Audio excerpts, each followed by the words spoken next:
আপোনালোকৰ যিহেতু আজি জোৰ সবদল কৰিছে 25 তাৰিখে মন্ত্ৰীগোটে প্ৰতিবেদন দাখিল কৰিব যদি কেনেবাকৈ আপোনালোকৰ জনজাতিকৰণ নিদিয়ে তেতিয়াহ'লে আহোম জনগোষ্ঠীসকলৰ পদক্ষেপ কি হ'ব চৰকাৰক নিজৰ সাংবিধানিক দায়িত্ব জাতীয় দায়িত্ব আৰু চৰকাৰে অসমৰ থলগিৰি খিলঞ্জীয়াক দিয়া প্ৰতিশ্ৰুতি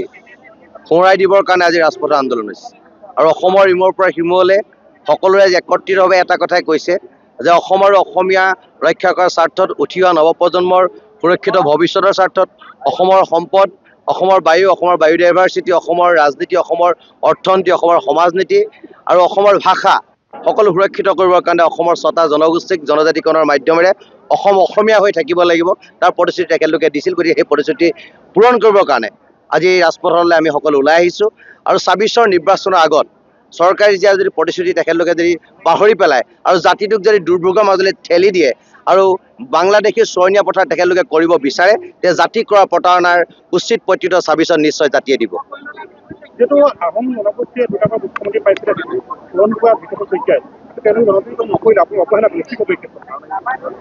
ইয়াত কোনো জনগোষ্ঠীৰ মুখ্যমন্ত্ৰী বুলি কথা নাই সকলো জনগোষ্ঠীৰ অসম আৰু অসমীয়াৰ স্বাভিমানী একোজন ব্যক্তি গতিকে কোনোবাই যদি চৰকাৰ গঠন কৰি প্ৰতিশ্ৰুতি পূৰণ কৰে তেখেতলোকে নিজৰ জাতীয় দায়িত্বটো পালন কৰে সকলোবিলাক দল আৰু চৰকাৰে নিজৰ জাতীয় দায়িত্ব পাহৰি গৈছে আৰু জাতীয় দায়িত্ব পাহৰি যোৱাৰ কাৰণে যে অসম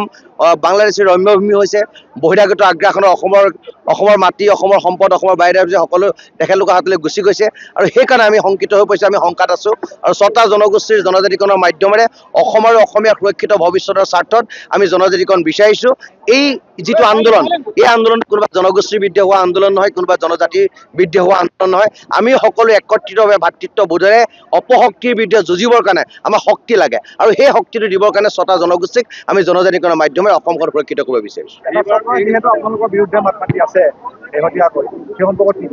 কোনো চক্ৰ বুলি কথা নাই সকলো আমাৰ ভাই ককাই কাৰোবাৰ মনত সন্দেহ আছে শংকা আছে গতিকে সন্দেহ আৰু শংকা কাৰোবাৰ মনত থাকিব পাৰে গতিকে অসমৰ যিজন অভিভাৱক যিজন মুখ্যমন্ত্ৰী তেখেতৰ নৈতিক দায়িত্ব আৰু কৰ্তব্য আছে এটা জাতীয় দায়িত্ব আছে যে যিটো শংকা আছে সন্দেহ আছে শংকা আৰু সন্দেহ নিৰ্মূল কৰিব লাগে অসমৰ ভাই ককাইকেইটাৰ মাজত যাতে অপশক্তিয়ে ক্ৰিয়া কৰি এটা মনোমালিন্য পৰিৱেশ সৃষ্টি কৰিব নাই তাৰ কাৰণে তেখেতলোকে এটা পদক্ষেপ ল'ব লাগে আৰু সকলোৱে একত্ৰিতভাৱে অপশক্তিৰ বিৰুদ্ধে যুঁজিবলৈ শক্তি সঞ্চয় কৰিব লাগে আপোনালোকৰ যিটো দুটা গোট আছে দুটা গোটৰ ভৱিষ্যতে হয়তো হোৱাৰ সম্ভাৱনা আছে যিহেতু এনেকৈ ভাগ ভাগ হৈ থাকিলে কেতিয়াও কিছুটো জনজাতিকৰণ কিছুটো ৰাইজৰ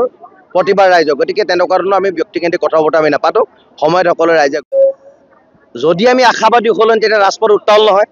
আজি অসমৰ ইমূৰৰ পৰা সিমূৰলৈ প্ৰতিবাদী জনতা ৰাজপথলৈ ওলাইছে সকলোৱে এটা কথাই কৈছে যে চৰকাৰে নিজৰ জাতীয় দায়িত্ব পাহৰিছে নিজৰ ভিজন ডকুমেণ্টত কোৱা কথাখিনি পাহৰি গৈছে ৰাইজক আভুৱা কৰিছে যে এটা খিলঞ্জীয়া ৰাইজৰ পক্ষত থাকিম বুলি কৈ